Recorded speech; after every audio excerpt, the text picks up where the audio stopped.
You see this? This little gold thread is the difference between a job that you hate and a career of true calling that you'll love. Stop chasing job title. Jobs come and go. But your gold thread, this is the truest part of you that's been there since the beginning. And in this video, I'm going to help you draw it out with 3 simple steps. Hey, I'm Jason Ward, entrepreneur, professor, and author of the book, Find Your Gold Thread. And I'm on a mission to help 1 million people find your true calling. And I hope you're one of them. The modern world and college professors will try to get you to lock in on a niche and build your LinkedIn profile and start climbing that ladder. This is that career mindset we've been so familiar with. And as a college professor, I've seen it too many times. People get out, they start climbing the ladder, and once they reach almost the top, they realize, you know what, this ladder's been leaning on the wrong building to start with. They're just not happy with the career they've chosen. And this is a tragedy that I want to help you avoid. A true calling is different though. It connects who you were as a child, who you are now, and who you're becoming. It's made of the raw ingredients, the good stuff that makes you who you are, what makes you tick, and what makes you light up on the inside.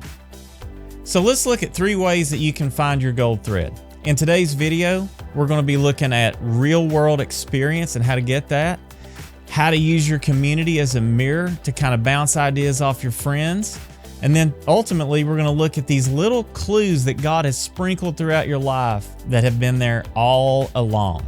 First, let's address the elephant in the room. A lot of people out there are stuck with analysis paralysis. I've seen this far too many times. Kids in my class coming through wondering what they're going to do for their career. They're sort of in a trance, looking at this option and looking at that option and checking out that job title and this one. It's like they're trying to solve their future career path like a math equation.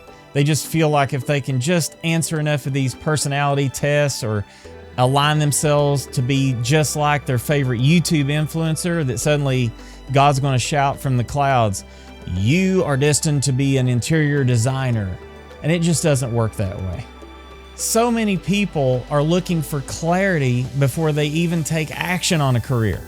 And this is like trying to steer a parked car. And in my book, I discuss that you really have to go for it, because you can't really get experience and you can't get clarity until you actually have some action. You're never going to find your true calling just from looking through listings on Indeed or Monster.com. This is that whole career mindset, and that's theoretical, while following your true calling is experiential. And that leads right to our first point. Dive in and give it a shot.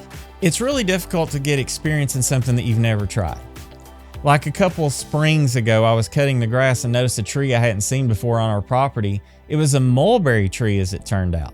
Have you ever tried a mulberry? A lot of people haven't. But you could listen to people describe the flavor of a mulberry. You could read about it online. You could even get down to the chemical profile of a mulberry and get anecdotes of people talking about its tartness versus sweetness. But if you don't actually pick a mulberry and pop it in your mouth, chew it up and try it, you'll never know if you like mulberries. And experience is just like that. And here's another little thing that just came to mind is, you know what? If I see a purple mulberry that's ripe on that tree out there, I'd better grab it, because if I don't, tomorrow it won't be there because the birds will. And experience could be like that for you. This opportunity to try something could be a closing window, and you need to jump on that opportunity while you can. It's time to get a little dose of experience on any of those arenas that you might feel God has led you in your true calling. If you feel like maybe you're led to be a lawyer, it's probably good to go shadow one so that you can see behind the scenes of how many hours of reading and meetings there are, and those high pressure negotiations. And billing, what a nightmare that could be. Or it could be absolutely perfect for you. Maybe you feel led to be a teacher. Maybe you should volunteer to teach a small class somewhere or a workshop just to see if you handle it. But if you do feel like you're led to be a teacher, don't just quit your job and go looking for a master's degree. Or if you feel like you're led to be an entrepreneur, don't go take out a lease on a 4,000 square foot retail space either. These are drastic. We're talking about getting a measured dose of experience and just testing the water to see if you like some of these things. Try these things like you would approach a hobby. Dabble into it. See if you actually get a positive feedback from it. That's what you're doing. You're collecting data on yourself. You try this thing and you see, now, how did I feel after doing that? Did I feel like it totally sapped me and drained me of life? Or did I feel pretty energized by this thing? Pay attention to how you feel when you dabble in some of these activities, because those could be directly giving you feedback on what your true calling is. Real world experience is like a filter. It can quickly separate your fantasies from reality in a major way. Now, my dad ran bulldozers for over 40 years. He's a retired coal miner and just a whiz on equipment. In my real estate developments out in Broken Bow, I had firsthand opportunity to start running equipment and taking some pointers from my dad. And I got to run skid steers and excavators, and it was actually a lot of fun. But it wasn't until I sat in the seat of a skid steer all day long trying to get a job done that I realized, you know what? My dad's a beast, but there's absolutely no way that I could do this as a career, to run heavy equipment for 10 hours a day. That's just absolutely not me. Maybe you think you could be a wedding photographer. Well, I highly suggest before you go and commit yourself to some bride who has dreams of her wedding album, to go shoot some events and see what it's like to shoot live events where nothing stops. You don't get take two of that bride coming down the aisle. You don't get take two of the kiss. What if you miss that moment? I'll tell you what, shooting live events, especially weddings, is not for the meek, because I've done it and I also realize that's not my calling. And like what's on this screen behind me, some of these real estate photos, perhaps maybe you want to try your hand at real estate photography until you get in there and you see, oh my goodness, this is actually pretty challenging. And not to mention getting back in the editing suite and working for 25 minutes on just a single image and having this full set of shots that you have to edit for just a small amount of money for your client. These are things you're going to find out pretty quickly when you try them. The whole goal in trying different things is to see what resonates with you and find those things that you could just keep giving to and learning, and it's like a deep well and you just want more. You scratch the surface, you're like, I love it. That's what I want to do. And that's how these little experiments can work for you. I hope that you find one of those things that God's put in your heart that you could just do with passion and never run out of energy, never run out of steam. Now, number 2 is interesting. This is seeking confirmation from your community and your trusted friends and family. And sometimes that can be a little bit awkward, but this is the mirror effect. This is getting confirmation from somebody that you trust. We are the worst judges of our own skills and strengths sometimes because we take these things for granted. Things that come easy for us, we don't even think about.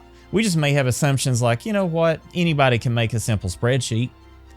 Well, anybody could pick a piece of artwork for a wall, or anybody can bake a cake, or everybody has the ability to listen to someone in a conversation without constantly interrupting them. No, they can't.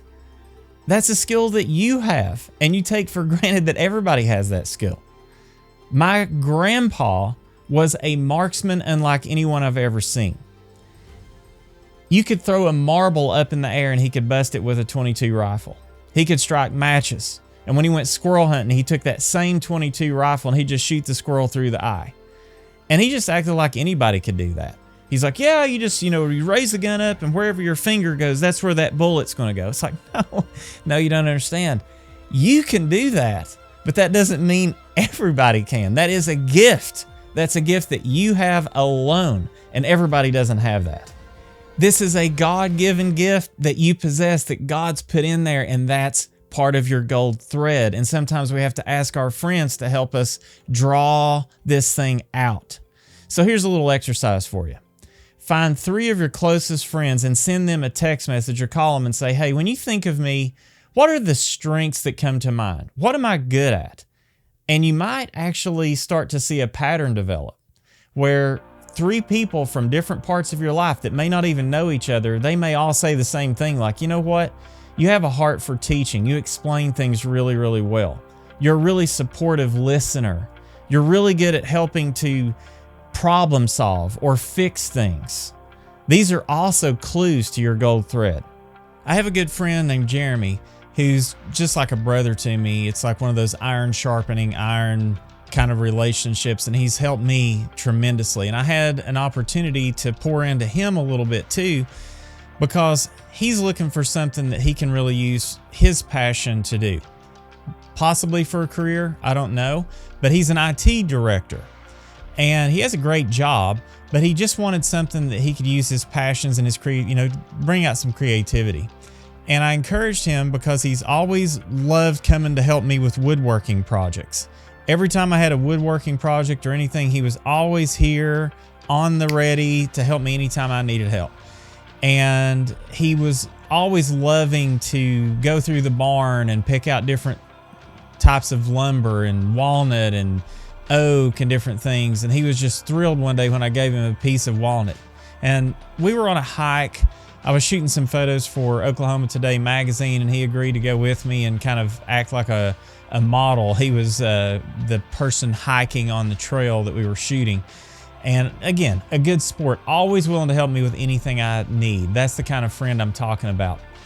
And I mentioned to him, Jeremy, maybe you should try woodworking.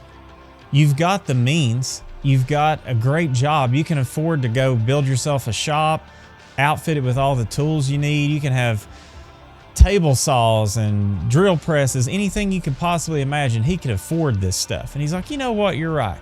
So I'm so proud of him, but he actually did step out and he took my advice and he started buying himself some tools. And this past Christmas, he started making these little Christmas trees for people. And I was fortunate enough to get one of those as a gift. And I just love seeing him take charge of that calling, and we'll see where it goes. But that's the type of thing that can happen when somebody finds a little piece of gold thread and actually gives it a tug. We'll see where it's going. So maybe I'll update you in the near future on how Jeremy's doing with his woodworking. And just remember that your true calling is never going to be self-serving.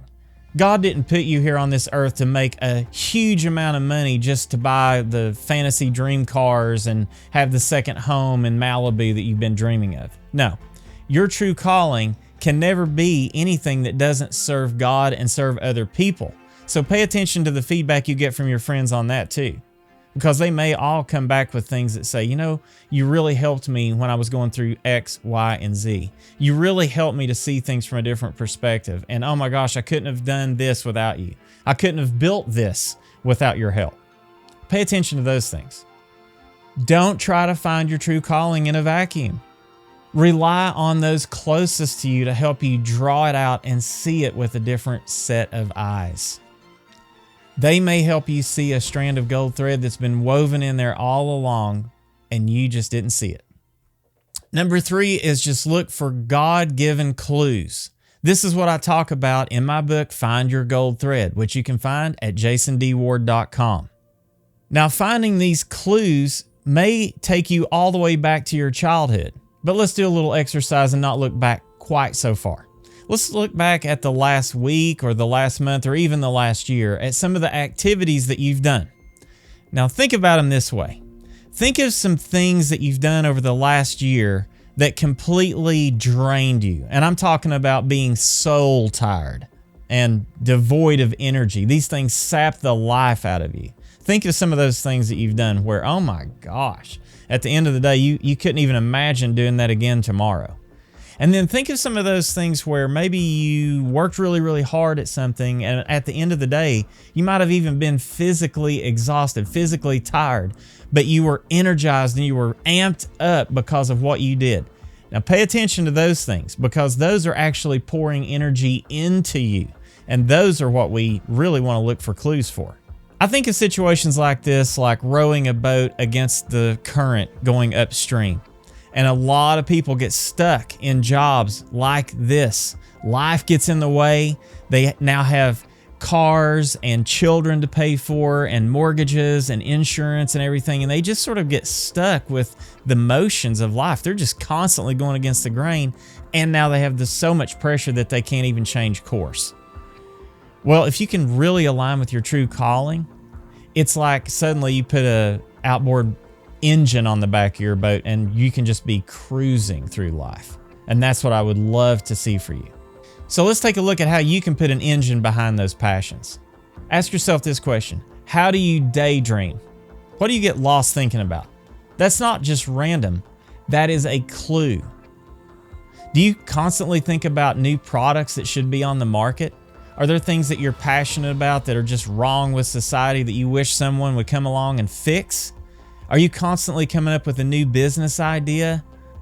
That's not just nothing. That's a clue. And you may have to go all the way back to your childhood. Ask yourself those questions. How did you used to play?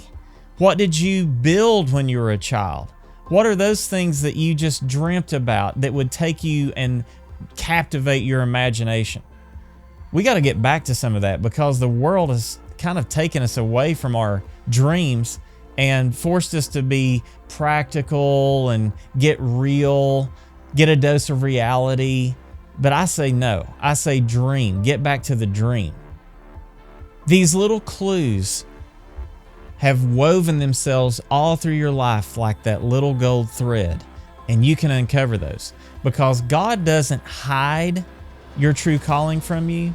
He hides it for you to discover.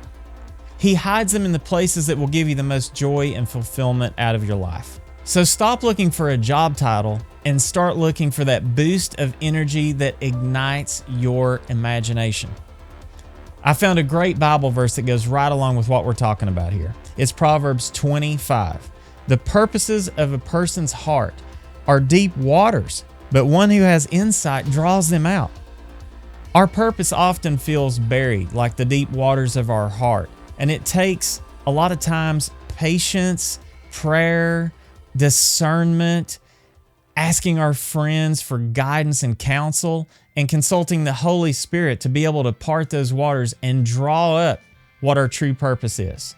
You do not have to have the whole roadmap.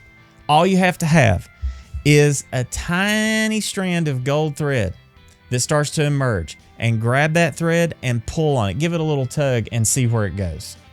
If you want to go on a little bit deeper dive, you need to get my book, Find Your Gold Thread, which you can find at jasondward.com. But now I want to hear from you. Which one of these methods resonates more with you?